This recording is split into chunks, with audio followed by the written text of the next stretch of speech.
on again because I forgot to change my light bulb still.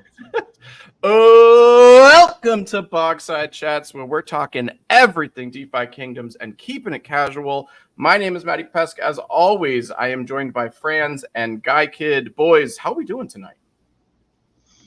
Not great. Pretty under the weather, but you know, we have a saying here in Bogside, no days off. We're here every Tuesday, no matter what. So here we are, sure. Rain or shine.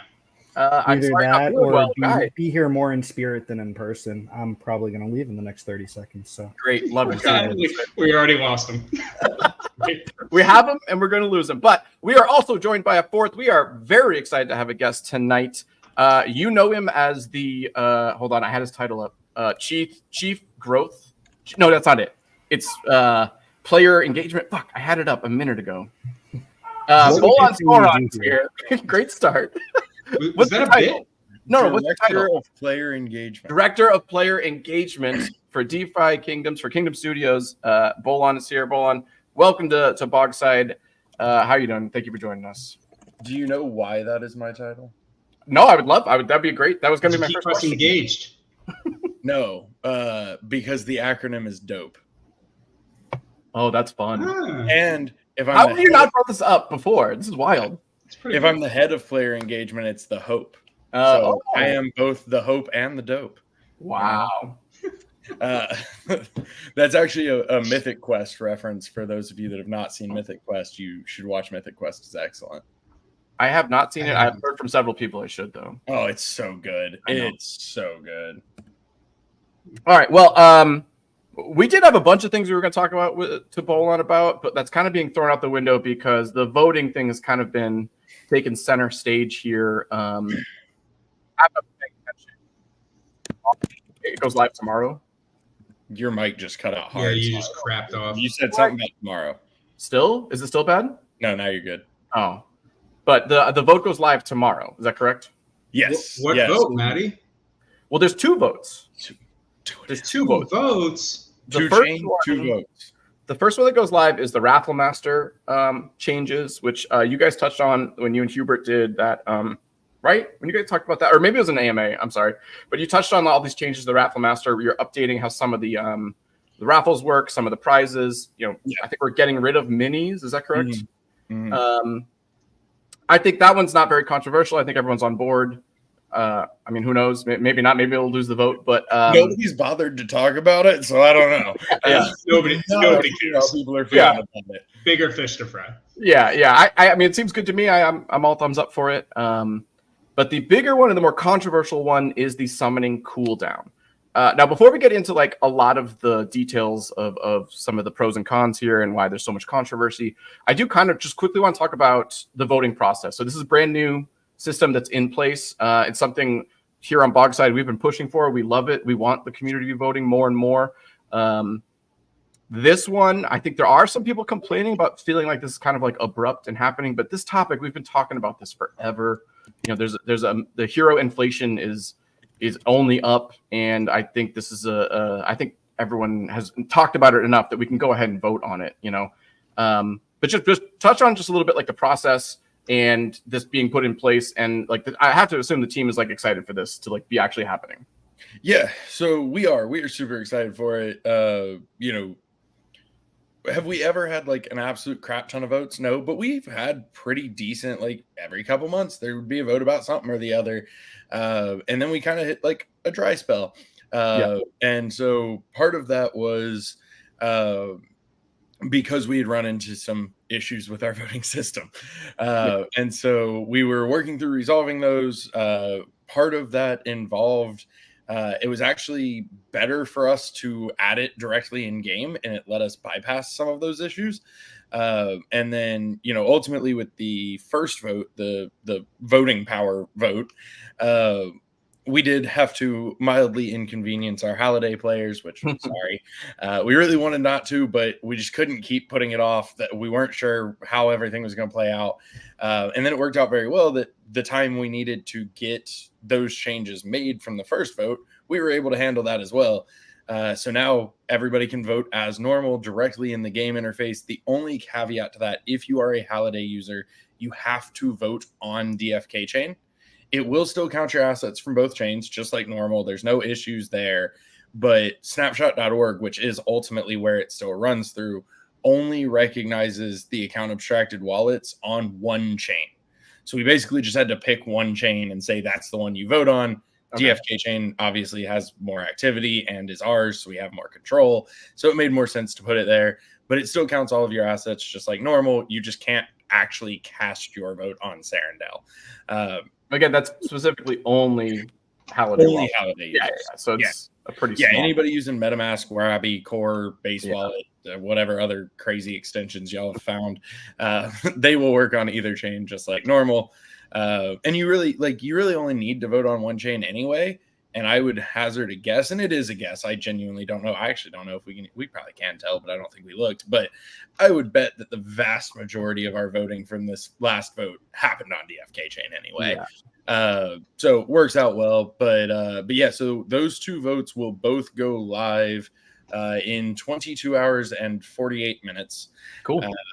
And so they'll go live as close to the same time as we can. Like we have to throw one up and then throw the other one up. So there will be a momentary delay.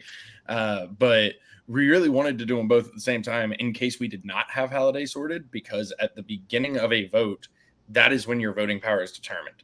So as soon as we press publish on a vote, snapshot time, and that is your voting power. So when we're asking people to move assets around, the more times we stagger that, the more times they have to move stuff around. It's going to have voting totals. Yeah.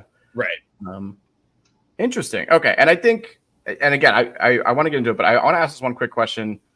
People saying that this is like rushed, it's not being like discussed enough. I know we've discussed it. Do you think for a future topic, a future like big vote, do you think you guys would do more of a like, hey, we're thinking of this vote, let's get like general opinion? I'm not, summoning cooldown, we've talked about, I feel like we've been talking about that for a long time, but like future votes, do you think you'll put something in place where you'll declare like in 1 month we'll do this vote and let's talk about it in between then, or something like that? Or have you guys thought about stuff like that?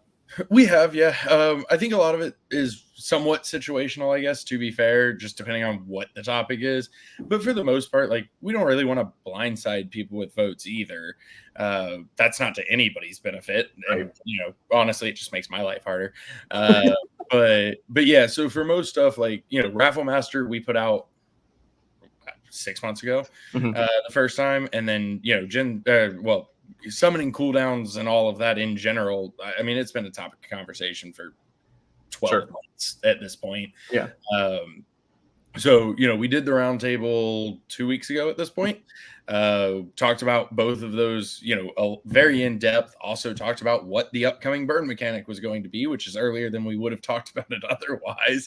But we didn't feel like it was right to have that vote without giving context that we already had planned and designed.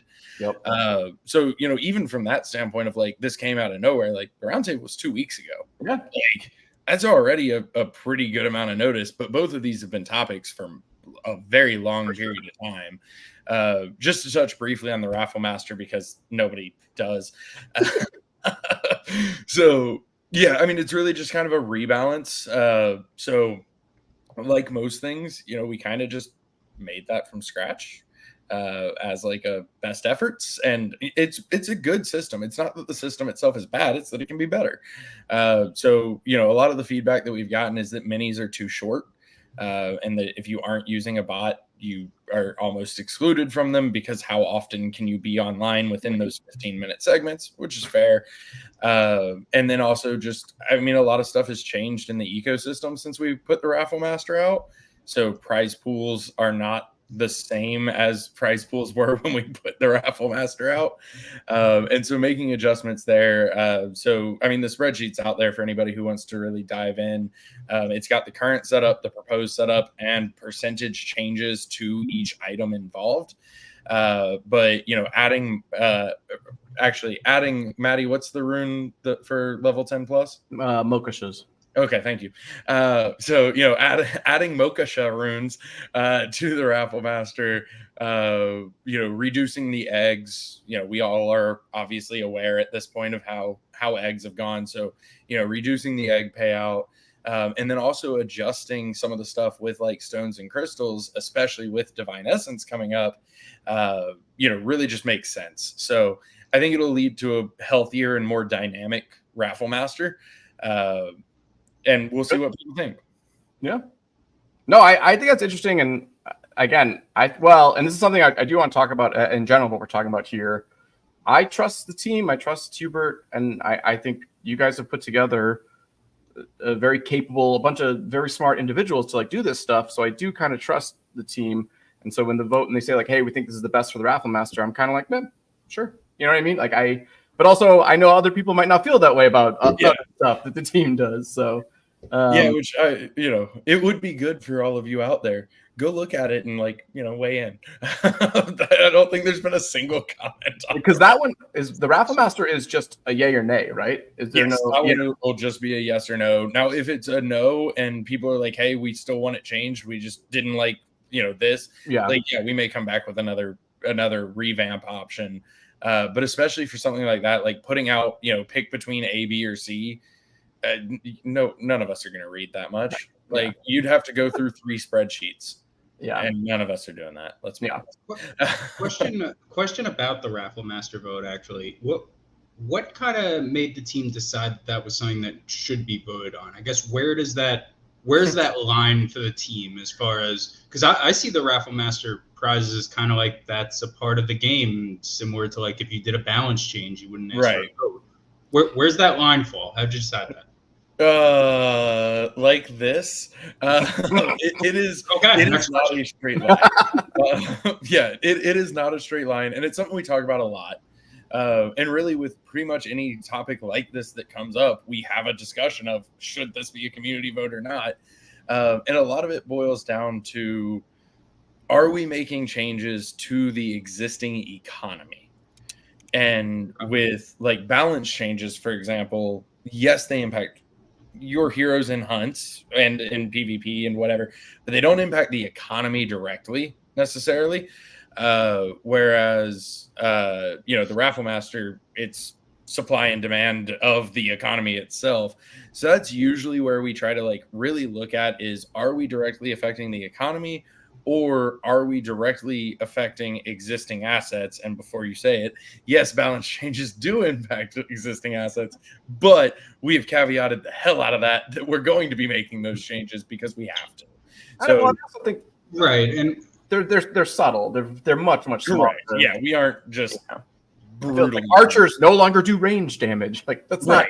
Not that would be weird. Yeah, and I think we've talked on this pod before about, and I know a lot of people have said that it's kind of hard to make a game by committee. That's not really something that you guys should be doing, and that's when we wanted this voting power. This wasn't us saying, we want to be voting on every single thing, kind of making a game by vote, right? So this wasn't me saying that we should be voting on balance changes, things like that. I just kind of see where the team fell on what should and what shouldn't. Yeah, it's usually economical and asset impact is what we try to look at. And it is genuinely, it's every time we talk about something like that, like even with the Raffle Master thing, we had a long discussion about, do we just change that or is it a vote? Because in my opinion, it is not black and white on pretty much anything as to what gets a vote and what doesn't. And so we just kind of have to weigh it out and figure out what makes sense. Thank you, Code Green. Yes, I appreciate it. I'm nice. 90% sure that's the first one. Yeah. Nobody cared. Kind of follow up to that, and I don't want to. I'm sorry, I'm asking now a second Raffle Master question because I do want to get to no. Let's do the whole stream. Is there a threshold for effects to the economy where you won't do? Because not to kind of have this as like a gotcha, but the egg change didn't have a vote. Was that because it was kind of before voting was a thing and you guys felt that was an important change to make now, or what kind of went into that? So that one is a little bit different. And again, we had this conversation about whether or not we needed to do a vote for it. The way that we looked at that one is because we are changing the drop chances, it's not as direct of an impact on the economy, because what we're saying is every single quest you do, you have a chance of getting an egg, which is true today, but that chance is changing. Whereas with like the Raffle Master, those eggs are going to go into circulation. Now you may not win them, but somebody's going to win those eggs. So that part, like the Raffle Master, is almost like a fixed inflation, whereas drop rates are not. They're a variable inflation.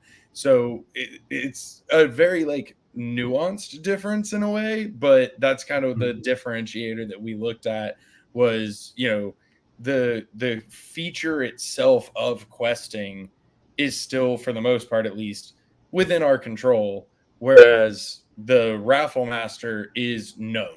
It is a fixed thing. So if we're going to make changes to that, we should put them out.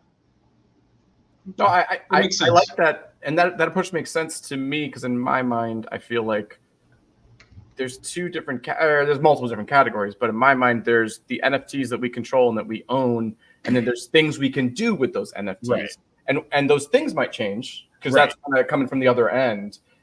And I think that's kind of what you're thinking on that approach. Of like not affecting the things you own and what you have, we're affecting kind of the choices you make with what you do. I think that's fair, and I think I want to get into that a little bit with the voting cooldown. Yeah, because I think it for me it falls into that category, but I know that's not how certain people think about the voting cooldown. But I think that is a good kind of a distinction line of like, if you're going to affect items or NFTs or things that people own, then maybe that needs to be a vote in general versus the game or the options that you can do with the things you own. Right. That's a clear delineation in my mind where it's like, you guys want to change that stuff. That's the game. That's balance changes, in my opinion. Like that, I'm fine with that. It's when you want to touch the stuff that I own that we're even closer, or not for sure needs to be a vote, but like as much. But it's more likely. Yeah, it's more likely. Yeah, I would agree with that, and that's to your point. Like that's why cooldowns is a vote and not just us. Yeah. Because those are assets that people already own. Sounds like a segue if I ever heard one. It was a little bit of a segue. I want to get into it now. This is the most controversial vote that's come. Or I mean, I shouldn't say that. Maybe Raffle Master will be controversial, and it hasn't happened yet. But we just started the conversation. We did kind of, yeah. Yeah, we're sparking the controversy. Yeah. So the voting cooldown. You went through this with Hubert on the stream you did 2 weeks ago. Which, by the way, I don't know if I sent you a message on this personally, but I thought that was great. I loved you two guys just going for it and just laying it all out there. And the burn stuff we'll talk about later, but like I loved it. It was super fun. I don't know. I tweeted out a photo. Like I literally had it on my TV. I put it on my TV and just was taking notes the entire time. It was a lot of fun. So I really much loved it. And I don't know if you guys are planning on doing something like that again for the future, but I would love it if you did stuff like that more often with Hubert, just like one-on-ones, picking his brain. Like that was excellent. I definitely think we will. We've done them a few times now, but it's pretty rare. But like I remember we did one with Perilous Journey. Right. We did the one a couple weeks ago. There was another one. I can't remember what it was for. But yeah, I really enjoy them as well. Yeah. And I think, anytime we're introducing a feature like that, I think it's a really, really useful tool. No, it was super fun. And so that's like the end of the butt kissing segment. Just to clarify, I'm not calling Hubert a tool, but the round table was. Oh, interesting. I didn't even think about that. So the voting cooldown. The vote now is going to be 3 options. The first one is Gen Zeros will, and this is part of my question, eventually, or is it right away, have a 7-day cooldown instead of the typical 3-day. I know there's the reset, so that is part of my question is, does the reset set everybody to the 7-day? That's immediately what it does, right? So the reset sets everybody back to. I actually don't think it's 3 days. I think it's a little over 3 days. But okay, so it's not 7 days immediately. It's like it'll get there very quickly. I'm assuming. Like, yeah. Actually, not as fast as you might think. Really? To be honest. Which kid is that what you've got up? Because I think it's got the numbers in there if I remember right. Guy is your what? No, I was gonna go to the where I'm in the wrong realm. All right. What is happening? Wait, what is that?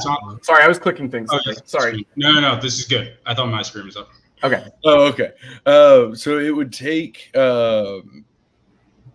didn't put I was thinking we put the number in there, but we did not. But it would take a decent period of time actually to get the Gen Zero all the way up to that 7 days.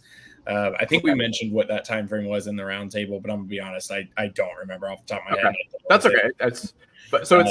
But that reset, the reset to 19, there will be some time before you then hit the 7 day. Correct. And that's why we wanted to include that reset, was so that we didn't go, hey, cool. And like, I mean, even with the 7 day, but especially with the 14 day, right? Yeah. Of just like, hey, remember your 3 day cooldown yesterday? It's 14 now. Congrats.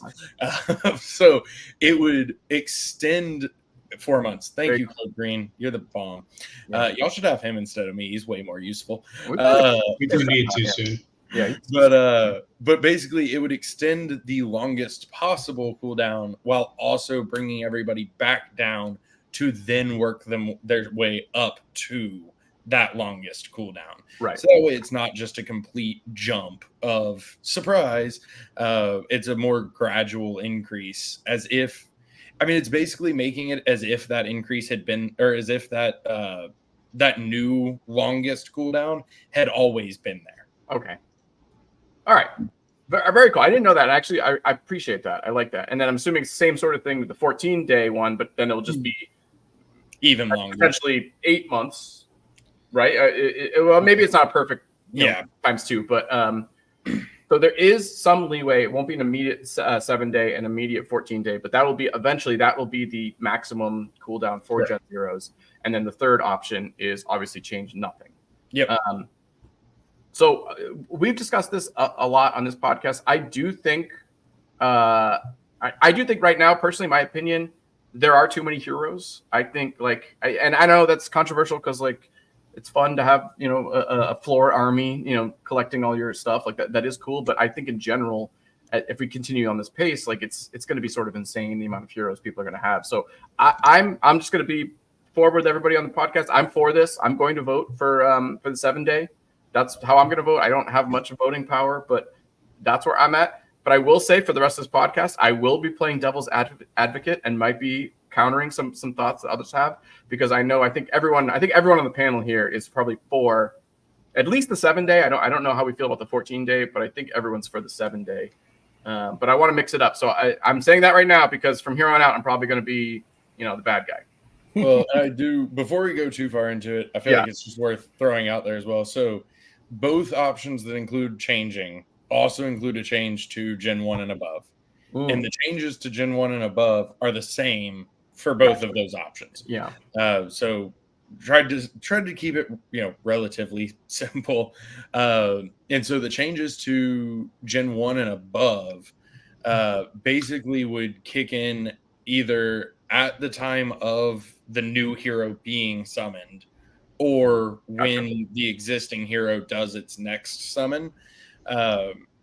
And they will definitely make a difference. I think doing the math with somebody, I think it was in the Jewelers Discord, maybe it was in Mythic Squad's Discord, I don't remember. But a Gen, if I'm remembering my numbers correctly, and I apologize if I'm not, but currently to burn down a Gen 1 all 10 summons takes 12 days.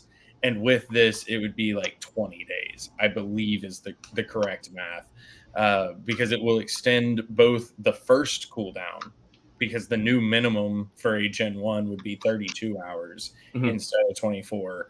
And then each summon after that is essentially just doubling whatever that cooldown was.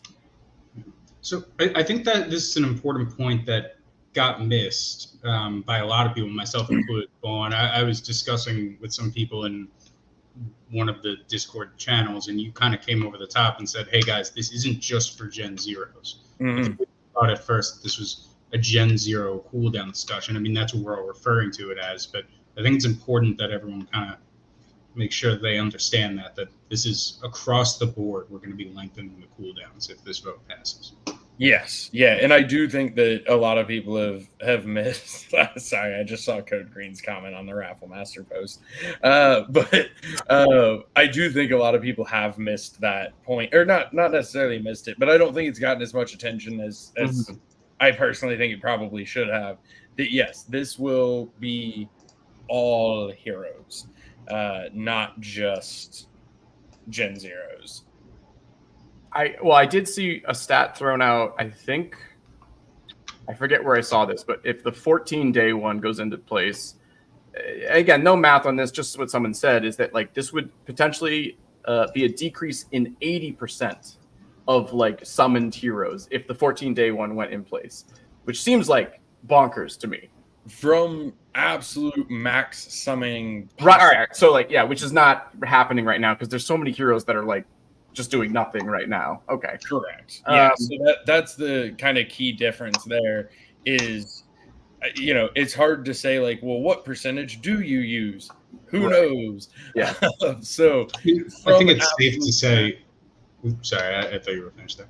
No, go ahead. You're good. I was. No, I was going to say, I think it's safe to say with 10 of 10s that people stop after the 6 something. So they leave them at 5 of 10. Yeah. Usually, if you have a very good pair, maybe you go a little further. But, I think for the most part, Gen 1 5 of 10s are kind of where people stop. Yeah. And part of that, in my humble opinion, is because they just make more. So if cooldowns are increased, then theoretically, that is also an incentive for people to continue using the summons that they are currently not using. Because there are a lot of unused summons right now that just sit unused. Yeah. Well, and yeah. Go. No, I was gonna. If people want to summon, if you and Maddie and I were talking about this a little bit before stream, if you're someone who goes on and wants to summon 10 to 12 times every night, an hour a night, whatever you want to do, I don't think this summoning cooldown is going to stop you. You're just going to find more pairs to summon with. You're not going to be that cooldown hit. I guess I'm not going to play DFK as much. You're just going to go get more heroes that have the summons. Right. You're just going to find a way. Summoning more pairs that are Gen 2, Gen 3, Gen 4s. Your 7 of 7s, your 8 of 8s. You're just going to find those pairs and do it. I think if summoning is your like ultimate goal, I think I think also too, it's still really cheap to summon. So I mean, I want to get into some of the stuff here.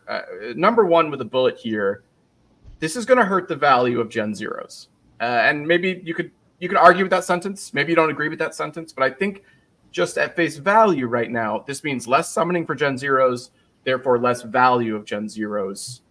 I think for me, there's an easy answer to that in that it's game development, the ecosystem benefits, and then maybe in the long run, the Gen 1s add value and stuff like that. But what do you guys think about this idea of just don't do this to my Gen Zeros? I own Gen Zeros, you're hurting their value. So, I mean, I think it's pretty much impossible to predict what will happen to the value of Gen Zeros because the flip side of that is if less Gen 1s are being made, do Gen 1s go up in value? Which if they do, then your return per summon is now higher, which then, so like, I don't think, and I mean, don't get me wrong, like I'm not saying that that's definitely going to happen either, right. But I think that, there's an argument to be made for both sides because there's not a way to know what people or the markets are going to do in response. But if let's say max goes to 7 days, I mean, first and foremost, day one, there's going to be essentially no change because we're going to lower everybody's summon count. Whatever. Yeah. But even once it gets maxed out, okay, well now there's half as many Gen 0 or Gen 1s being made as there were. So for those people who want Gen 1s, you now potentially are paying a premium for them. Yeah. I'm not on the team, so I will say definitely it will raise the price of 10 of 10s. I can say that. No, that's a joke. But like, I think simple supply and demand, right? It's you cut the supply, the spout of Gen 1s that are being released, the price should increase. So to me, that makes the value of the Gen 0 higher. I think that increases the value of the Gen 0. Less heroes in the ecosystem, every one that gets produced is now more valuable. I think I'd agree with you, but we're talking about kind of like the machine once it's up and running, 4 months out. I think in the immediate, I think there might be a little hurt immediately here. It's possible, yeah. People could react rapidly, and sometimes that does not go well. And also, I want to give all of us, first off, everything we're talking about here is just like we're shooting the shit, and none of this matters. But also specifically, Bolon is just chatting with us for fun, and may not be able to say certain things because he is part of the team. So I'll give him that. I know that, but also don't take this as any advice of any sort. Since when do we do disclaimers? We don't normally, but I feel that Bolon's on. I feel like Bolon, you were going to say something? Every sentence that comes out of my mouth is filled with disclaimers. It's fine.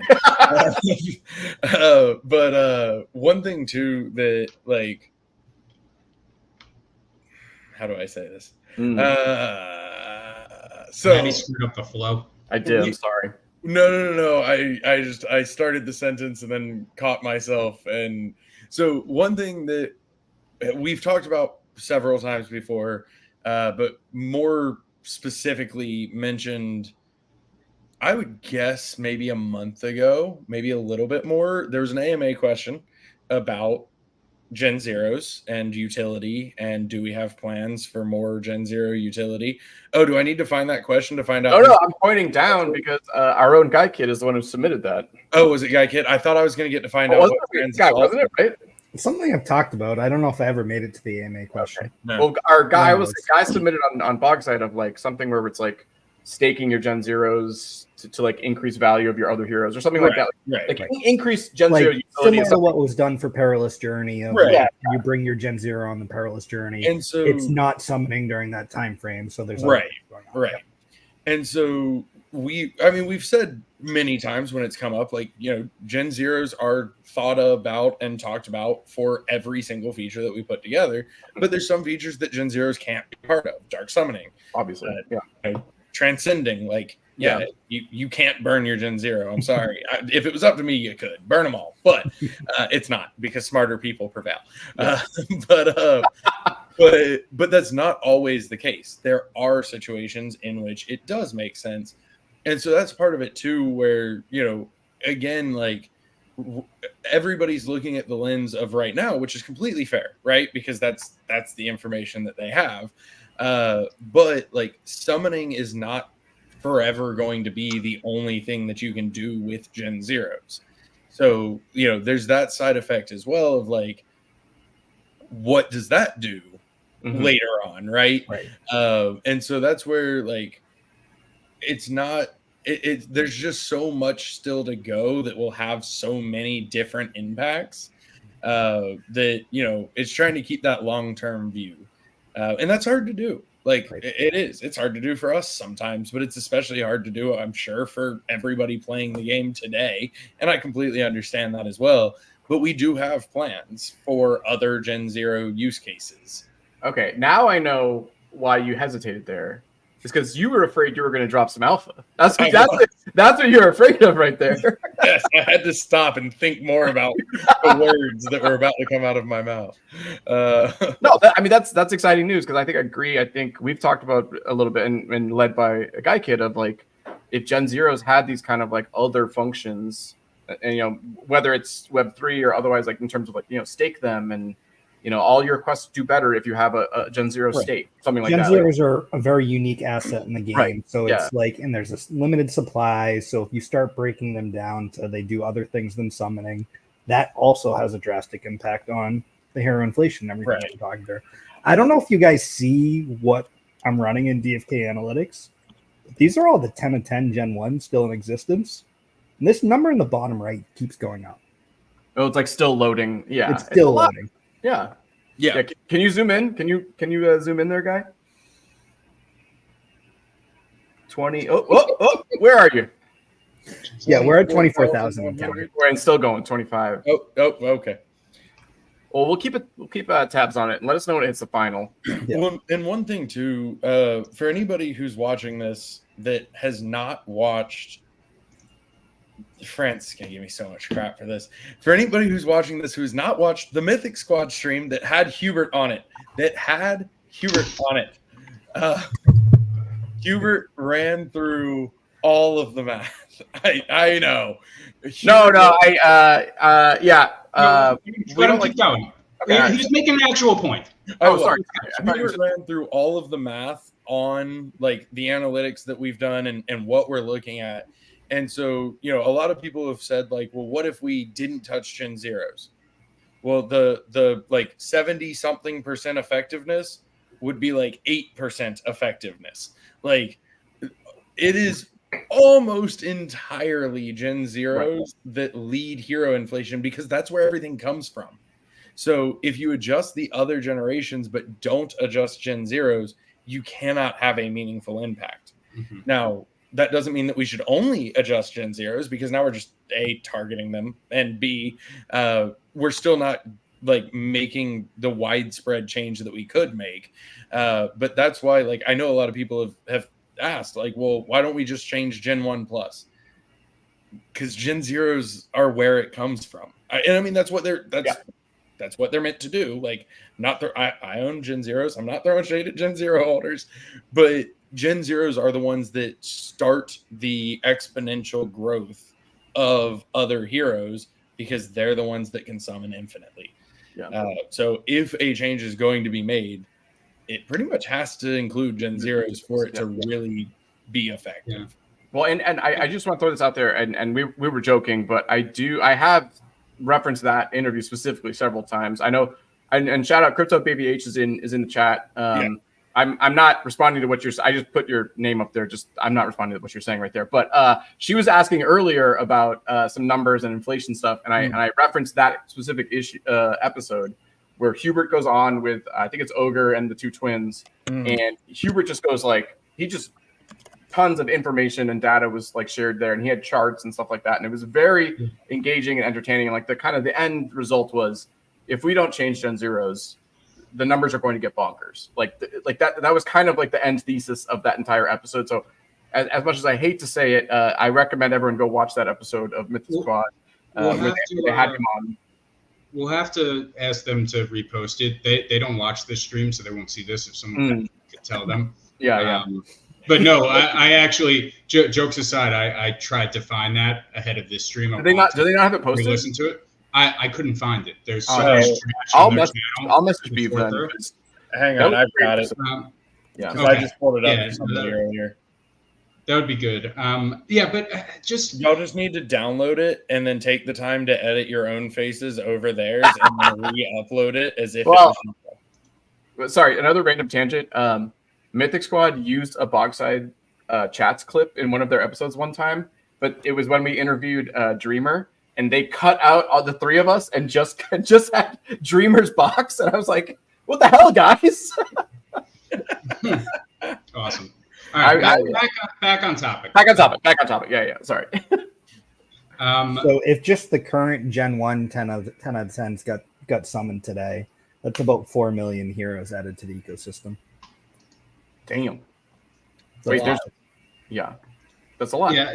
So to me, the idea of this devaluing Gen Zeros and people saying like, oh, don't make the change to Gen Zeros, just do the rest of it. I think you need to understand that as a Gen Zero holder, right? The way I see it anyway, you're kind of a stakeholder in this entire ecosystem. And right now, the hero population of the ecosystem is broken, and the item portion of the ecosystem is kind of broken. And I think that goes hand in hand with the amount of heroes that we have out there questing, right? So while this change may be bad in the sense of my Gen Zero won't be able to summon as often, and I think summoning is fun, it's about the entirety of the game. And I don't know, that's why I think this is a change that needs to happen and should happen. Yeah. I hear a lot of typing. All right. So I'll play devil's advocate here and bring up the other thing that a lot of people are complaining about. And it goes in with what you're saying, Franz, and that's power token value.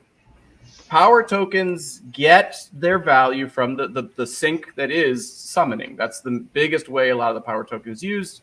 There's other things, obviously, but like the summoning is the main, move to that. If there's less summoning happening, which I think we agree that this will cause less summoning to happen. But will it? I don't think I agree on that point. Let me play it out, and then you can pick it apart. Less summoning is going to happen. Less power tokens are going to be used in the summoning. Therefore, less burn/sink mechanic, and then the value is just going to actually tank for the power tokens. and that hurts in general. That hurts the economy because that's how we buy and sell heroes. That's like, how we do everything with these power tokens. But the power tokens, continue to go down in value. That's going to hurt the ecosystem in general. What are our thoughts on that, and how do we counter that? And is the answer as simple as summoning isn't going to decrease? No, and I think that is the first question, right? And I mean, again, can I say with full confidence what's going to happen? Absolutely not. But if you want to, sorry, I read Brovius' comment. Can't go past 0 on the power token. Fair. But DFK is paying us to use them. If you want to summon the way that you are summoning today, but cooldowns are longer, then you're going to use summons that you are not currently using. You said earlier, many people only use the first 5 on a Gen 1, and I agree entirely. I think most people only use the first 5 on a Gen 1 because by the time they've used those 5, they've got a new Gen 1.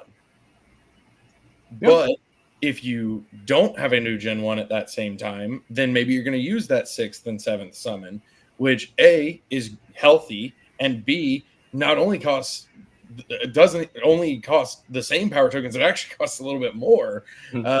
So I think, personally, that it will more or less balance out, because if somebody wants to summon, they're going to summon. Right. It's kind of that simple, right? They're either going to buy another hero to summon with, or they're going to use summons that they currently are sitting on. And there's so many existing summons sitting out there. Yeah.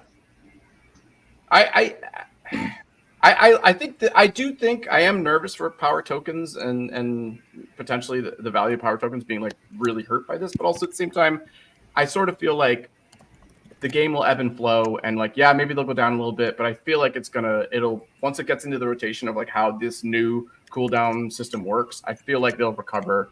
And I'm not as worried about this. I know I'm supposed to be playing devil's advocate and be anti this, but I'm not really worried about power tokens. I don't know. Maybe I'm being naive when I say that. I don't know. But I don't know. That is a fear of a lot of people, and who knows? I wanted to move on, unless anyone else on power tokens, Franz or Guy. Okay, great. Okay, I'm gonna move on. The next one was that I was mad about. Oh, not mad about, but a lot of people are suggesting dynamic summoning cost as an ulterior way to kind of limit the amount of summoning that is happening. I do really like this. I, again, highly recommend everyone go on the RapidR site. There are a lot of really good posts that people were talking about ideas on this. So Bolon, this in general would be an idea of the cost to summon changes depending on current, population and or, how many summons have happened or whatever. And it probably would be a complex algorithm that would need to be added to the game. So I think there's obviously the answer is kind of built in there of why this isn't an option. But what are your thoughts on a dynamic summoning cost that sort of, promotes summoning when there has been less summoning and tries to stop it when there's a lot of summoning happening? Hubert actually commented on the RapidR site in reply to a couple of comments about this, which I highly recommend checking out if you have not seen it. But to parrot at least some of his answer, step one is that dynamic just means not fixed. Mm-hmm. But without talking about what the mechanics and variables and controls for dynamic is, it could be something super simple, or it could be insanely complex. One thing people have talked about, we'll just fix it for crystal and jade parity, right? So that it is. I'm just going to use max Gen 0 cost for simplicity. It is 60 crystal, and however many jade is worth 60 crystal. That is damn near impossible because you need a price oracle that is so accurate and so up to date at all different chains. That parity between chains that it's really just not an option. People have mentioned we'll fix it to a USD value. We've talked about why we don't do that before, those regulatory issues. Is it dynamic in that the vendor is, 15 people have summoned in the last 10 minutes, so it costs 4 times more. okay, like maybe that's not as complex. Is it looking at summons on both realms and, well, 3 people summoned there and 2 people summoned here and 1 summoned on some other realm that doesn't even exist. And, 3 Dread Knights came out, so the cost does this. Like, yeah, dynamic can be ridiculously complex to the point that it takes us 3 months to build a system for it. Or it can be very simple. But that would be my main feedback is, like Hubert mentioned in his comment, we talked about price changes to summoning, and we decided at this point not to put it to a vote because it just hadn't seen the like community support and engagement that potentially adjusting cooldowns had. That doesn't mean we aren't open to it, but like people need to want it. Like that's the shortest way or easiest way to put it. And I also, it depends on how the system we put in place. I don't know if I feel like with the cooldown, it's a mechanism that is in place and sort of like creates what we want to create. Where like price change, we don't know how people are going to respond to that. People might just ignore it and continue to do the same behavior. Right. Hopefully, there'd be some, which is good for power tokens, but but like, it's not just like clear cut as like solving the problem. I feel like. Yeah, it's definitely a little more guess and hope. Right. Which again, I do kind of like the idea in general. general. But I would say for all of those of you that are interested in dynamic summoning costs, think about how it would work and post that. Okay. Because I'll just say, like, if you just say make it dynamic, like we hear you, but it doesn't really help that much. I mean that in the most loving way possible. Yeah. Like dynamic, literally all it means is not fixed. And so if you have thoughts on how that should work, throw them out there. Like that's what we're looking for. We want to hear it. We want to know what people want to see, but dynamic in itself is not enough information. Right. Well, I mean, I'll just say, just thinking about it, if there was some sort of like live chart happening of like the past hour, we've had 50 summons, and the next hour we had 25 summons. If you had something that could follow that and then adjust accordingly, that'd be very cool. But also, I feel like that's very hard and difficult. Isn't that what the trader does? It's what the vendor does. Yeah, the vendor. Sorry, the vendor. Yeah. So yeah, I mean, something like that. It's not easy, but it's not impossible. We've done it before. We'll do it again, I'm sure, for something. Yeah. It's definitely doable. It's just a matter of figuring out what those parameters are, right? And then at that point, also I have my opinion, which I'm happy to share. But are we talking about cross chain or in each realm? Yeah.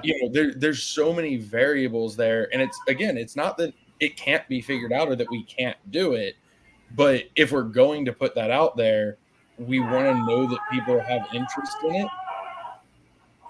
So don't worry about it. Okay. We want to know that people have interest in it, and in an ideal world, try to narrow it down some. Right. Into like, okay, cool, here's 3 options for a ranked choice vote or something like that. Right. And not just us be like, well, like we could do this and that. We don't know how people feel. Personally, I think if we went that route, I think it would be more interesting to keep it per realm. So if people are swinging hard on Sarandale, that cost is going up. And at some point, it's going to become cheaper to summon on Crystal Vale. And then it'll, but I like that too. I always like I really love that idea and I don't do it enough, honestly, of like, oh, well, things are bad here. Let's switch over and try it there. Which I will say, anything that involves tracking between the 2 chains at the same time is immediately more complex. Obviously, yeah. If it's something like summon count rather than price, that's easier because the summon could send an event to the other chain or to wherever we're counting them. So it's not as bad as like instantaneous price. Honestly, if we were to do price, like it would be changing as you were submitting the transaction. It would be rough. So it's definitely possible to do it between both chains, but anything we do between both chains does add some level of complexity. Yeah, obviously. All right, I want to hit on a few more of these because we have a couple other topics I want to get to, and we are, I don't know how much I told you, but I'm assuming you're hour-ish time. I don't know how much time you got, but that's what I put. However long y'all feel like talking to me. Wait, there's Worm. He's in the chat. Worm, are you going live? Is Worm going live tonight? I don't know. I think he is. Yes. He is? All right, so we won't go too long. I was trying to figure out what he was referring to, which I think he was talking about it being for Divine Essence. Well, yeah, we'll get to. I want to get to the new burn mechanic stuff. Yeah, a little bit later, but I want to hit on these a few other things. Been some complaints on the chat and on the Rapidar about how we're not taking into account. Let's say in a couple months we get an influx of new users and the demand becomes off the charts. You know, we get 10,000 new players, 100,000 new players, who knows, even 1 million new players. Any changes we make right now are just going to totally screw us for when we have all these new players. I kind of want you to answer that, but also at the same time, Franz and I have talked about this, and I'm kind of like, we'll deal with those. Can I go first on this one? Because I hate you go first. Yeah, I hate this argument because I'm like, if that happens, great, let's deal with it then. Like I'm not worried about it right now. I'm not going to change how we behave right now for this what if situation. I don't like that kind of, and I know, Franz, you have thoughts on it, so I will go to you first. But I just think in general, yes, this is changing the supply, and if the demand were to randomly change for some reason, that could throw off our whole equilibrium. I understand that, but at the same time, like, I don't care. Let's just do it because it solves the problem that we need right now. But Franz, you go first on this. Well, Maddie just said exactly. Okay, good. So, Bolon, what do you thought on that? Yeah, just go to Bolon. like when people say, like, what if we 10x our user base tomorrow? Then this going to be bad for that. So realistically, so I go back to the max summoning thing, right? So if every hero summoned at max, which no, not realistic. Not even possible. Yeah. 40 million heroes in 90 days. So what percentage of that is possible? Let's say it's 5%. Yeah. If it's 5%, then that means as it stands today, we could have 2 million heroes summoned in 90 days. How much more demand are we bringing in right now? Like in that same 90 days, do we need to triple our hero count? So, then we make this change and it reduces that max by I'm just going to call it 75% because it's easy math. Yeah. So that 75% becomes 10 million in 90 days. If we say 5% of that is realistic, then that's still 500,000 heroes that can be generated in 90 days. So we can still go. I mean, right now there's, I think, 1.5 million heroes that have been summoned and 1.1 or 1.2 that are alive, maybe something like that. I don't remember. Mm-hmm. We can still add a quarter, 25% to our hero population in 90 days. And that's what a lot of this is about, is the way that things are right now in the situation that everything is in right now. There's really not an amount of demand that can overwhelm the amount of supply that's just sitting there waiting to be produced. So, we would need demand for 40 million heroes in 90 days to overcome the maximum supply that's ready to be produced. Again, not realistic, but y'all know what I mean. Yeah. What would happen if we did get that demand? I think Mario said it best in chat. We'll have a big problem. We won't have enough room for our money. Mario said. Yeah, perfect. I like that way of phrasing it. But I mean, realistically, okay, let's say that demand comes. Let's say we pick up 100,000 players. People are still summoning, right?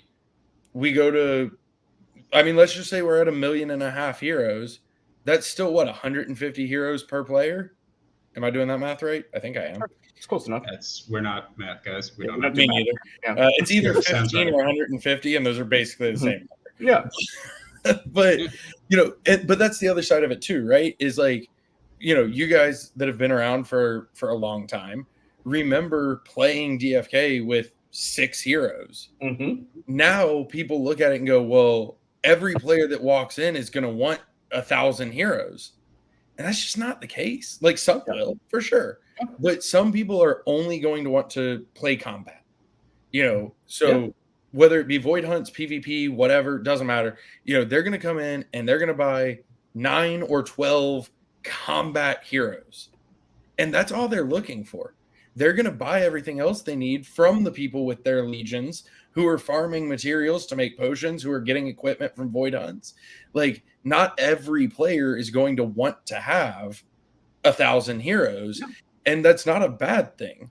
So personally, I think that, using 100,000 as a number, I think that if 100,000 players came to DFK next month after the summoning change happens, let's say it passes, either one, don't care. Let's say one of them passes, and next month we pick up 100,000 players. I don't think it's a problem. I think that the supply will increase as much as it can. Clip it right here, yeah. Right, like the supply will increase as much as it can to meet that demand. Maybe, I'm not even going to go there. The prices will be whatever prices are. Right, yeah. But we've got heroes. Like, that's not, don't get me wrong. If we pick up 1 million players in the next 30 days, go count your money. I don't know. Yeah, exactly. That's a whole new problem. That's a great problem to have. And I unfortunately, I don't think we're going to pick up 1 million players in the next 30 days.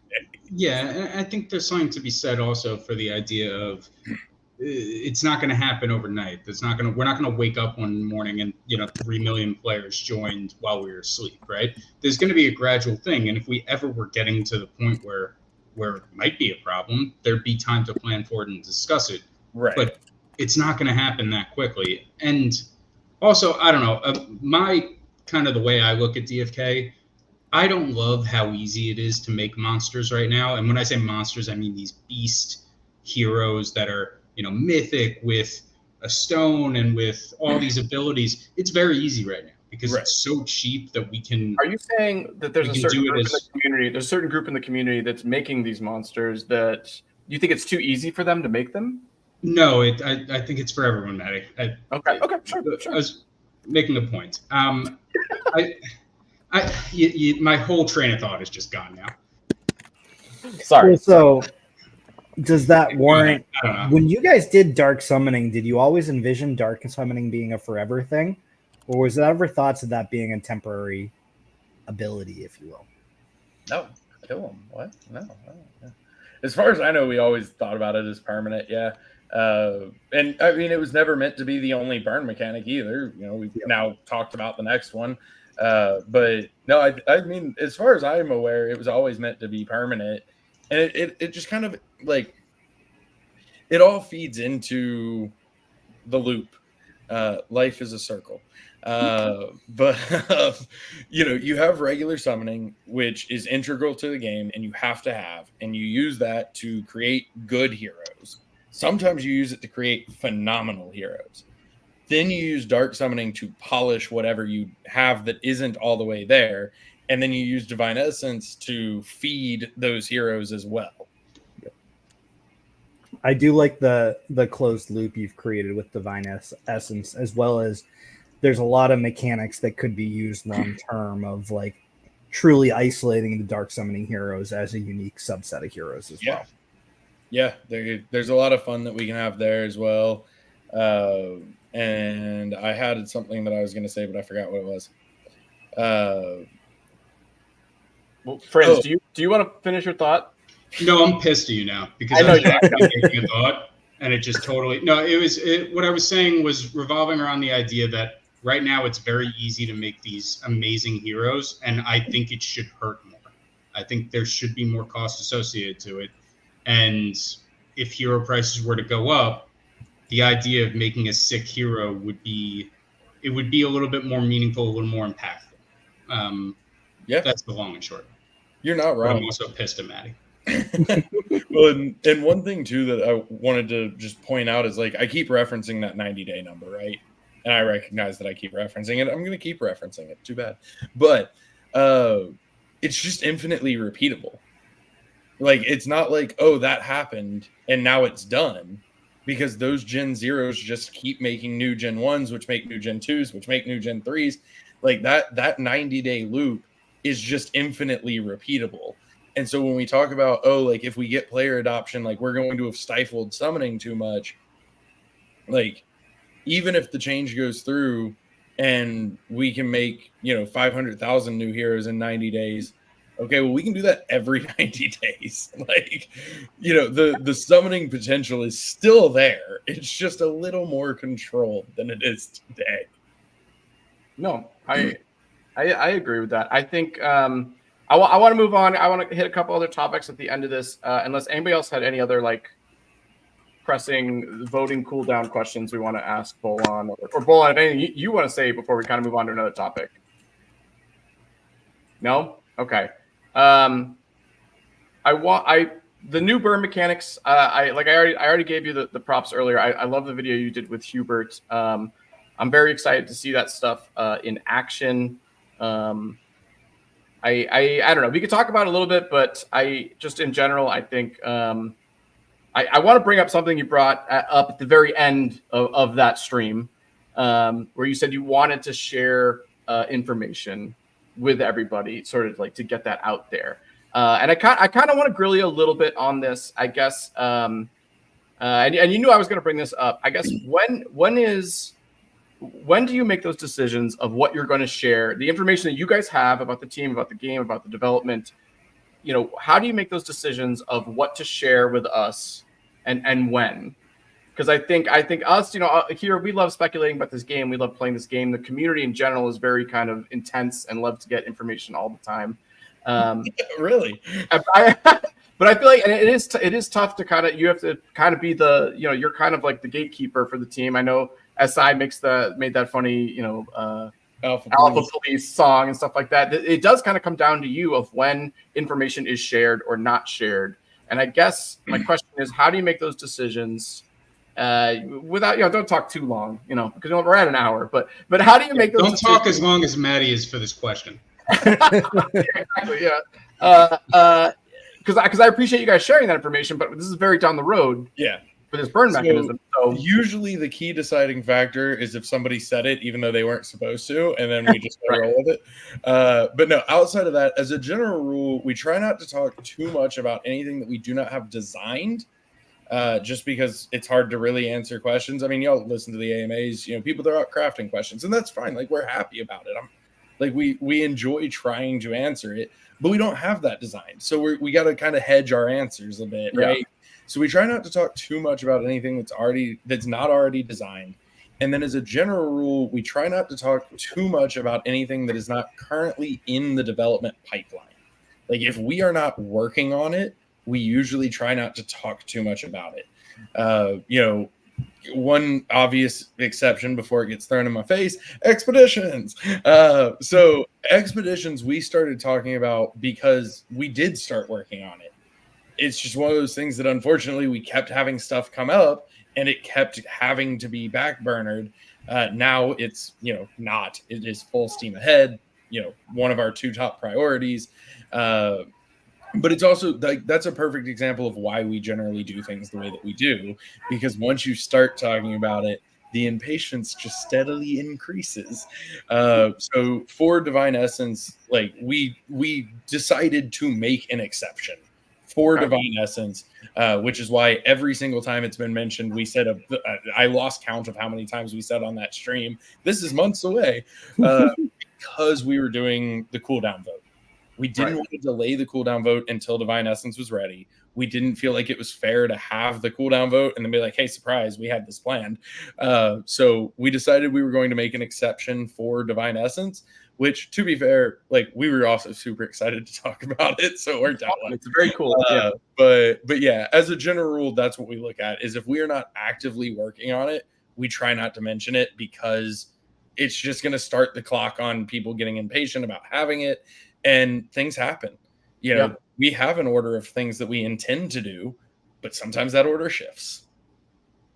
All right. And that's a fair answer. And I figured that's what it was. I figured you weren't going to be like, I don't know, Maddie, shut up, and then sign off. But I figured there was, some method to this. Because I feel like, I don't know, I feel like a lot of people in the community don't have patience, and it's annoying. But I mean, I don't have patience. So yeah. I'm with them. But no, again, I'll say it again here. I love the town, or I don't know what you called it, round table. Round table, that was great. I would love more of those, just in general. That was super fun. We'll probably have some more with some of what we've got coming up because there'll be more features like that benefit from a more in-depth explanation. Yeah. No, totally. And I'm in on that. I want that. And honestly, maybe we'll have you back because like we could do a whole episode on all the stuff from the burn. Oh, for sure. And I'm totally down. I don't want to get into it right now because there's a lot of fun stuff. I especially love the multiplier. Like in the world, like that's going to be a lot of fun. Which I think that's what our Worm was asking about in regards to like maybe between the two chains. But if I remember right, and don't quote me on this, I think the multiplier is per chain. It's per chain. Oh, yeah, okay. I don't think it's that we don't have to keep it in sync. Maddie, did you have more questions on the roundtable specifically, or can I jump in with one? No, if you go now because I was going to kind of move to some other stuff. But yeah, if you have stuff on the roundtable. Okay. There's some more, a little more serious of one. Okay. Uh-oh. So you get asked a lot, or have gotten asked a lot in the past few AMAs about new team members, right? Oh, and typically the answer is that it'll slow things down to kind of get someone up to speed and so on. It's now been like 4 or 5 months since the Metis announcements and since you've been getting that question. At what point does that response not really make sense anymore? And I mean, I guess, does the team just plan to never grow because of short-term productivity loss? How do you kind of see that? Yeah, no, I mean, it's fair. First and foremost, I think that answer always makes sense. No, I'm just kidding.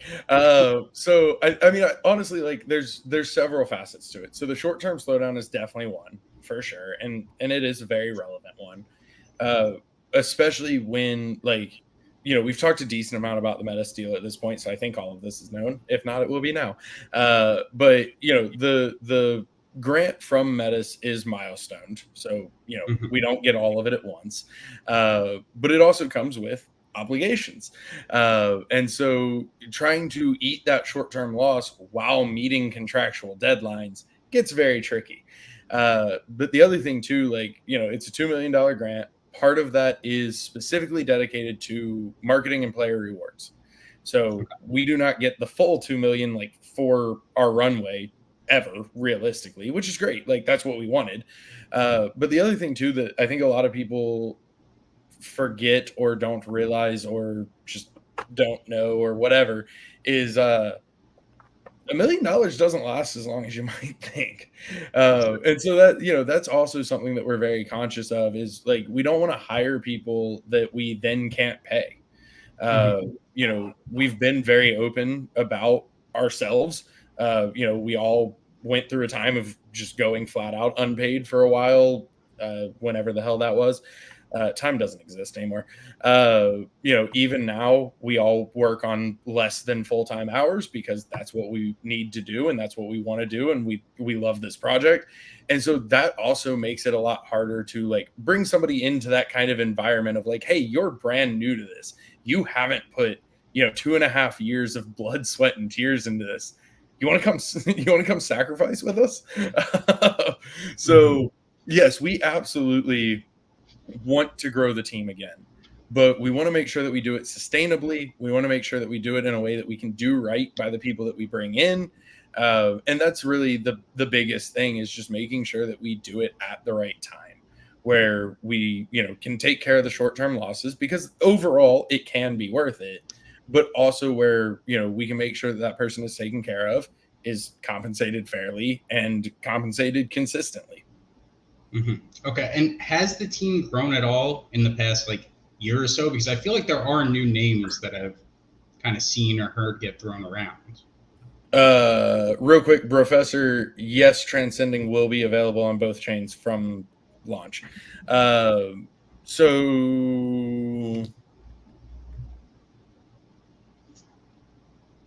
I mean, Workhorse, kind of. Okay. He was. So no, not really then. I don't think so.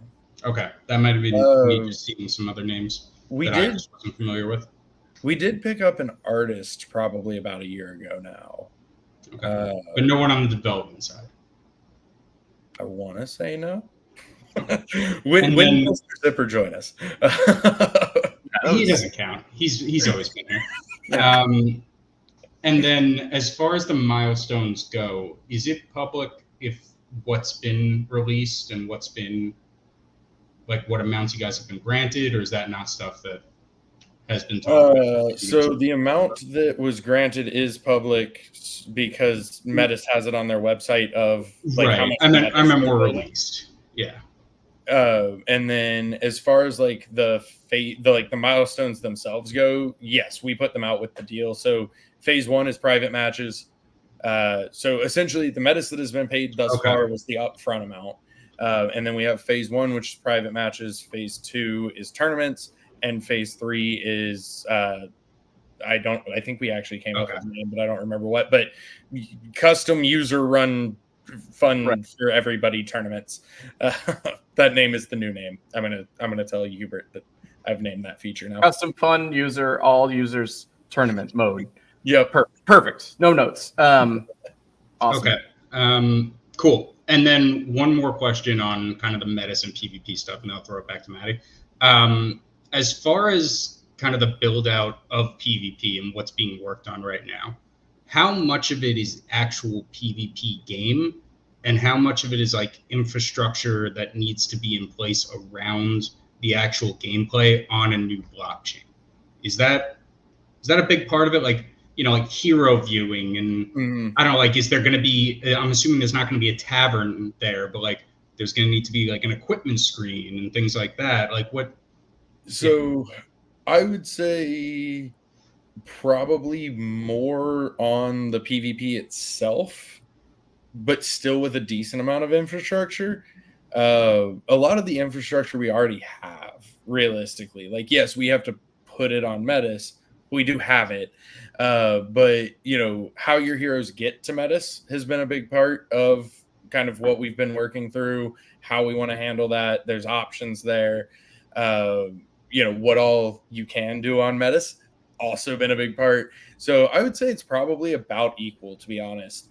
Getting the combat engine itself ready for PvP was not a small task, but, doable. But you also have to factor in like, a shot clock, having a way for you to challenge Maddie, having a way for Maddie to accept that challenge. So all of the stuff that goes into then loading into the 3v3, there's a decent amount of that actually. So that is definitely a big portion of it. And we want to make sure that like it's not super painful, it's not super expensive, and that it works well and it's secure. Well, I think one big question I don't think the answer for this is out there, because I don't actually think you guys have made this like final decision of do our NFTs have to go to a different blockchain? Potentially. What? Right. Well, okay. Yeah. So there's a couple of approaches. I mean, all right. Well, shout out to something we were a part of a long time ago, which was called Fight Club. Your NFTs didn't have to go to Discord to play that game. It was just a copy of them being sent. And hypothetically, that same technology, obviously a very different version of it, could be utilized at Metis, where you're basically just kind of sending the information about your NFTs, not your NFTs themselves, to Metis. So I guess the question is, are we sending our NFTs to a different blockchain when we go to Metis? And I don't think the team has even made that decision yet, so I don't even know if there's an answer. Well, why don't you tell me if there's an answer? Well, yeah. No, go ahead. Oh, we have not finalized. So you are right. There's a couple ways it can be done. Bridging, as if you were bridging between Crystal Vale and Sarendown now, or loading your heroes into something, and it says that they're on Metis now. Each one has pros and cons. The biggest thing that we wanted to kind of factor was, is there significant cost savings to option A or option B? And thus far, from what our like proof of concepts and everything have shown, not really. So from there, it's a matter of defining more so the functionality, and if one of them makes it easier to achieve the functionality that we want. Okay. I will say, I feel like everything that I've said makes it sound like it's like we've not done no progress, and it's still these are moving very, very well. We're just getting to the point of it's time to make the final decisions. So just for my own peace of mind, things have been progressing very, very well. No, I 100%. I as well as you, I'm sure you're nervous about talking about it, but like I think what you're saying right now clearly shows more development than say, the Wowie stream, the Wowie 12-hour stream when we were talking about it and we were like, is all 12 million going to Bolon specifically, like, or 2 million, whatever it was? I tried, but yeah. So if things are progressing well, is the target launch date of like mid Q1 still on par, or has that changed? Listen, by Q1 of some year, PvP will be available. Oh wow, that's great. Thanks for that. I appreciate that. No, listen, everyone just like hone in on Bolon's face, but like we've thrown out a couple dates here on this podcast. I think it's going to be like 6 months. I think 6 months makes sense. I know. I think Franz was a little less ambitious than I was. He said 9 months. I know he hit the vape on 6 months. I know. I mean, I'll just remind everybody that Maddie also thought Pirate was going to be. Oh, there it is. I don't know how much faith I put in anything he said. Okay. No, I mean we've talked a little bit about it publicly, but we do want to be a little more transparent on timelines. But we need a couple things in place. Yeah. Once we get a little further in, then I think we will be able to be a little more transparent on timelines. All right. Very good. All right. I have one more kind of like serious topic, and then I do have some like kind of bullshit at the end. I want to touch on this. This was a couple of weeks ago, if not, it was more than a month ago now. And it was the duels controversy, the change with the duels and kind of the reaction from the community. And I don't actually want to talk about duels at all, really, like whatever. Nobody does. Change. Yeah, well, hold on. Let's not say that. But I want to talk about the team coming out and saying they're making a change to the game, and then the community response, and then the team responding to that community response. This term, I thought, so Franz, you said you didn't, someone in ADFK coined it, right? It was either Tad, Bob, or excuse me, Just. It was somebody there. It was not me, but I'll take ownership. That's fine. Somebody in the ADFK guild. I think it was, honestly, I think it was Tad, or maybe it was Just, yeah. But they coined the phrase "complain to win." I know Tad was mad, so it might have been Tad. But he was mad because he agrees with the team and supports the team. It was mad. So I'm not saying he was wrong. Quick recap for everybody. The team made a change to duels. Fox had been working on it forever. He made the change. There was community outlash, and then he pulled back his changes and kind of gave in is the wrong word, but pulled back his changes and kind of compromised because a few loud voices were very upset with that.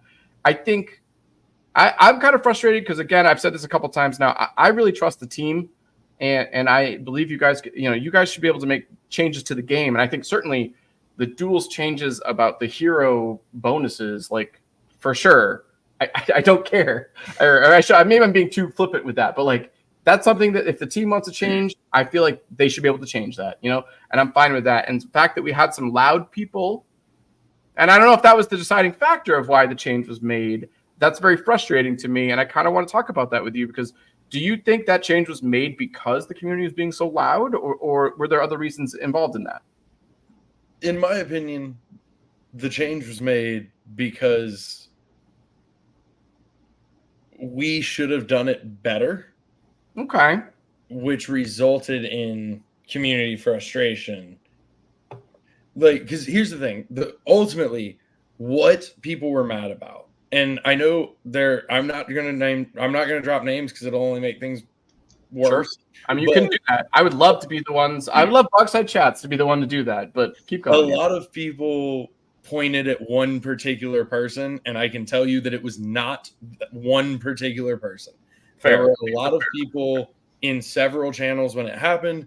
There were people DMing me. There were people DMing Fox. Like, it was not one person leading a charge. Mm-hmm. But what most of the anger and frustration was about wasn't the change.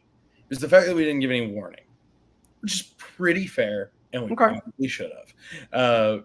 Especially Fox had been working on a bunch of different changes, and so it kind of just slipped through the cracks because we were trying to make the perpetual duels contract and all that stuff. but realistically, there's no reason that we couldn't have put that out 2 weeks earlier and given people a heads up, hey, they're changing. And then I don't think anybody would have had an issue at all. And so that's basically the conversation that we had was, hey, some people are mad about it. Why are they mad? Are they mad at the change? No, they're mad we didn't say anything. That's probably fair. We probably should have. Okay, is there a simple compromise at this point? Like, we're not going to undo the change, which ultimately what we ended up doing with the rotation was just expanding the number of groups to include the old groups and the new groups. So, it really didn't change that much from our original plan, which was just to shake things up. And we did. But it gave people the ability to not have to redesign everything for this season if they didn't want to. And then moving forward, we put the classes out, like Fox dropped them last Thursday. So we put the classes out a few weeks in advance. People can plan and we keep going. But realistically, we should have said 2 weeks before, hey, we're changing class bonuses. Because in all fairness, after 7 seasons? Because this is season 8, right? Yeah. After 7 seasons of the same class bonuses, it's not unreasonable to expect that they were going to be the same again. Yeah. Mm-hmm. Yeah. So, and I don't care about duels, like, at all. Barely think of them. But for me, when this happened, it was more the idea of, so if the squeaky wheel is loud enough, it'll get the oil, if you complain, and that's where I think this complain to win thing came in. It was the perception that, like, you said that you had DMs, Fox had DMs. The idea that you guys even have DMs open as game creator, as people running this game, is a little worrisome, I think, for me. Well, my DMs are always open for you. Well, but we can talk after stream. But but you know what I mean. And that's not me accusing you of any foul play or anything. No. It's just that that perception's out there. Yeah. And I feel like a change like that kind of opened the door for people to think that something might be going on. Like, how do you deal with that, and how do you plan to deal with that going forward? Yeah, so I think the biggest thing that it comes down to, and I think people have seen in the past, like, we've stood our ground on stuff that people did not like, and it is what it is because that's what we decided. The deciding factor is, should we have done something better in the first place? And so, when we were looking at this and people were like, well, just revert back. And we're like, no, we're not going to revert back. Maybe we can have like a middle ground. Let's see what we can do. But we're not reverting back. And then we looked at it and went, yeah, we should have talked about this sooner. So is there an easy compromise? Yes, there's an easy compromise. Cool, go for it. And so that's really what it boiled down to, was because we, in a way, it was our fault. And that's kind of the difference maker of, should we have done something differently in the first place? And yes, we should have. We should have just said something a little bit in advance. Like, we had talked about duels the couple weeks before. Honestly, the fact that we didn't mention it, we should have, but it just slipped through the cracks, which, we're human. It happens. Mm-hmm. But we're always listening to all of your feedback, as y'all, I hope by now know. And, sometimes your feedback doesn't get taken. Sometimes your feedback's wrong. Sometimes your feedback's right. Sometimes your feedback's right, but it still doesn't get taken. So it just, it all depends on the double-edged sword is, I think, SI with the Visages being reset. I think this is the balance. You got to play, because I think the community. If we didn't listen at all, Visages would be soulbound. Yeah. So, yes, you get both sides. And, this was a very odd edge case extreme example in the other direction. But that's why it's kind of upset us. I'm kind of on board with Franz's opinion on this. Like, I don't think this is a mini game. This is a mini game in the game. Yes. The fact that someone and maybe I didn't get the whole picture, and I appreciate you talking about how there was other messages. Yeah. It wasn't just one individual, but it seemed to be one individual being loud, and the change was made because of that. That is what stressed us, I think, is like, I don't want this game to be shaped by that. Like that's not what we want. But No, it sounds like there was more going on. There was, and well, and the other side of it too is it is a mini game, right? So it's like, okay, it's a mini game. There's a select group of people who play this mini game. Yeah. If that select group of people is up in arms about this, then fine. Like, right, how like we had already spent a lot of time on duels so that we don't have to spend time on duels in the future, or not as much time on duels in the future. We'll still do some stuff here and there. So it's one of those things of like, it just wasn't, I don't think it ever really should have been as big of a deal as it was. And that's okay. It is what it is. Yeah. But, neither the change itself nor us like modifying the change to compromise, I just don't think either of them was really that important, to be honest. And it finishes it, and then we can all move on to PvP and like, not mini games. And so, that's a part of it too. Yeah. And I think that's more where my focus was, is that like, hey, if they think this is complaining or this is, backlash, just wait until PvP. And so like, it was kind of like, how are they going to react once PvP comes about? And I think Hubert has a little bit of more of an iron fist when it comes to that kind of stuff, which I appreciate. The guy has a million ways of saying no on the AMAs. It's pretty funny. Like, just say no, just be like, no, I hate that idea, and move on. Like he has a very nice way of saying it. I try to get him to just do it because I think it's funny. If he's just like, no, but he won't do it. I'm like, come on, it's funny. It's very good when someone suggests like, hey, Hubert, should one hero be able to kill all heroes? And he's like, well, I've thought about a lot about all the heroes, and it's like what he's saying is no, but like he's very good at like being political. He always starts it off with goes into, people will suggest insane things like, hey, should there be one way that I can just win? Like he's rocking the Bob from Office Space. Yeah, I'm gonna need you to come in on Saturday. But no, I mean, and that's the thing. Like I said it earlier, I think you have all at this point seen us hear feedback and go, nope, we're not doing that. And that it's just a matter of what the feedback is. Did we mess up, quote unquote? Yeah. And what's the cost of changing it? Does changing it impact the game? Mm-hmm. Yeah. All right. Well, Maddie, I had one more game. I know we're going a little long here. It's kind of gameplay related, and I think it's interesting. And good. Yeah. Permanent. So from the round table, right? This hero reset. One thing about it that I noticed, and then proceeded to buy them all off of the trader. Permanent stones, permanent crystals, the atonement crystals, stay on the hero even after it's reset, the benefits from them. Was that intentional from a gameplay perspective, or a technical, some blockchain reason why that'd be hard to switch? Like, what was the reason? It was intentional from a gameplay perspective because the atonement crystals were specifically made to fix things. So, like, I don't remember what all three of them were for, and I don't even remember which one was for the specific thing that I remember one of them was for. But one of them was created because I'll just throw this out there. The tier bonuses weren't applying to summon. Right.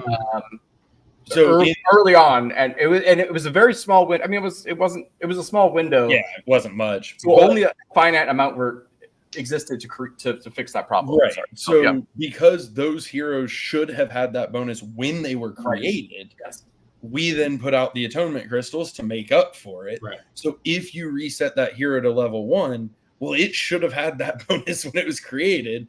So no, it was a conscious decision to make those permanent because they were making up for things that were missing. And I don't remember what the other two were for. The only one that I ever can remember is the tier bonus one. I don't know what the other ones were. So the other one was because there was an error in the MP and HP gain formulas. Okay, that's the hit point one. There's a hit point one. Yeah. I think it made like the top bonus like ungettable or something like that. I don't remember exactly what it was, but there was a formula error in that, so we put those crystals out to fix that. And so those are meant to be permanent because they're correcting attributes on those heroes. Good. So someone who, like I said, swept the bazaar of them and now holds a lot, even though there are only less than 2,000 regular atonement crystals in existence today. Someone like that would be okay and open for business. Other people. How many you have? Don't say it. Don't answer that. No comment. I have like 100 something. Do you have 5%? No. I have like no, I only have 50 of the regulars, but they're less than 2,000 in existence. But yes, you can use one of those on a hero, re-roll it back to 1, keep the bonus. I plan to use all 3 of them on a hero. Right, which yes, you can also do that. And that's also part of the reason why we made them permanent, is because in order to correct, you can't use another crystal on that level up. So if you want to correct and then re-roll and be able to use crystals on those level ups, great. Can he use multiple? Can he then use another atonement on? All right. No, okay. so the one, yeah, the one of each type per hero still remains in place. One, so even yes, if you can level a hero up to 2 using a regular, up to 3 using a lesser, up to 4 using a greater, and then re-roll to 1. But that hero will never be able to have another atonement crystal used on it. Right. All right. Okay. Very good. I do want to wrap up. I know Sir Worm and Emerson have gone live now, so we're kind of eating into their time. Just a couple quick hitters, real quick. Metis PvP is going to go live in October. Okay, all right. I'll move on. Live in October of some year.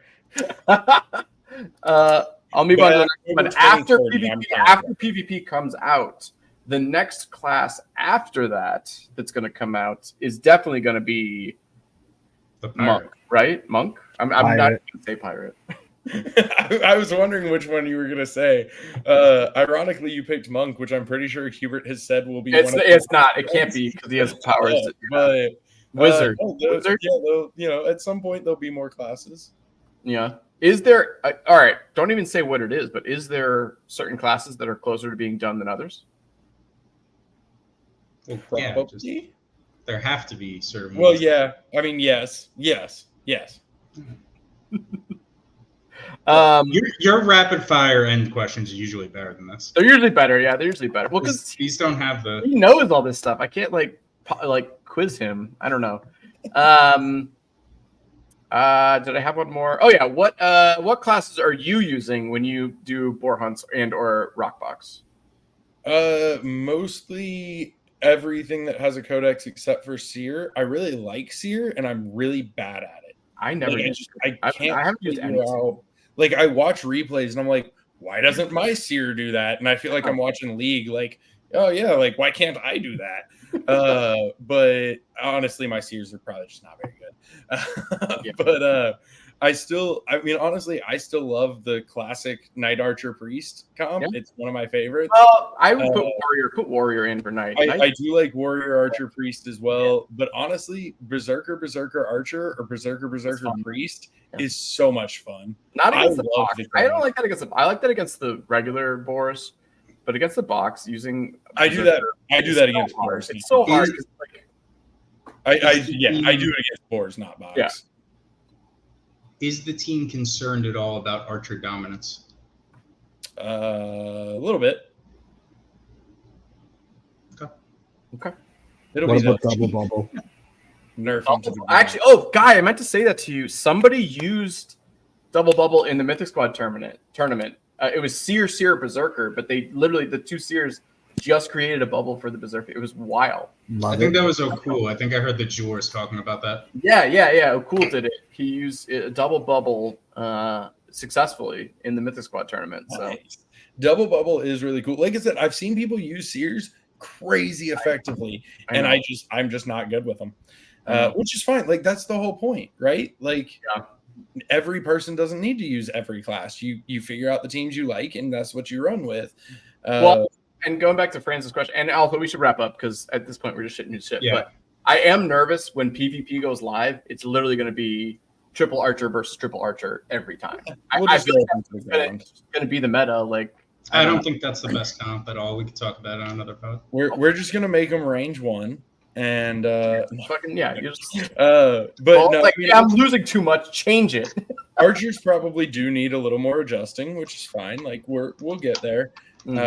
We also have new stuff that has kind of changed that. Like I think it might have been one of you guys actually that asked an AMA question about like how do you choose between like amnesia versus taking more initiative and that kind of thing. Like those are all tools. Don't you remember I asked fucking 1,000 questions for 2 weeks? Yes, because we bashed you multiple times. Yeah. I'm still not sorry about that, but but we didn't have delay when we put Archer out. Right. We didn't have initiative when we put Archer out.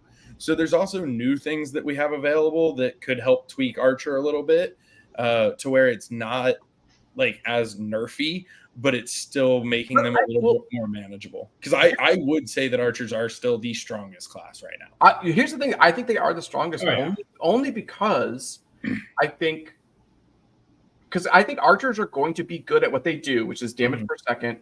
Like when they're compared to like all the classes at large, you know what I mean? Like, Archer is going to be one of the few basic classes that we might see in high competitive against Dread Knights and other classes and stuff like that. Like, and they're going to be doing a specific thing, and they do it really well.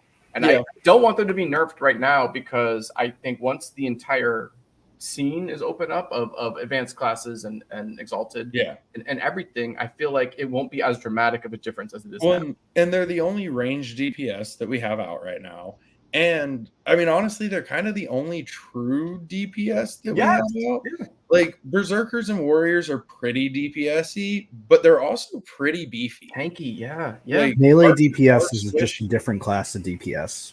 Yeah, right. Yeah, different. Yeah, exactly. It's like if you run triple Archer, like, you can do it, and it does oftentimes work, but you're a glass cannon. Yeah. And if you miss the wrong couple things, you just get demolished because you don't. I'm so excited. I'm so excited for Metis to come out, and then people will be triple Archer. I'm unstoppable, and then someone counters with like triple Warrior, who are just beefed out beyond belief, and it's like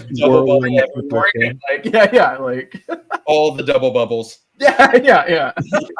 So I think it'll be very interesting. Like I do still think that they're personally. This is just I don't even know what like Hubert's thoughts are at this point. So this is just me.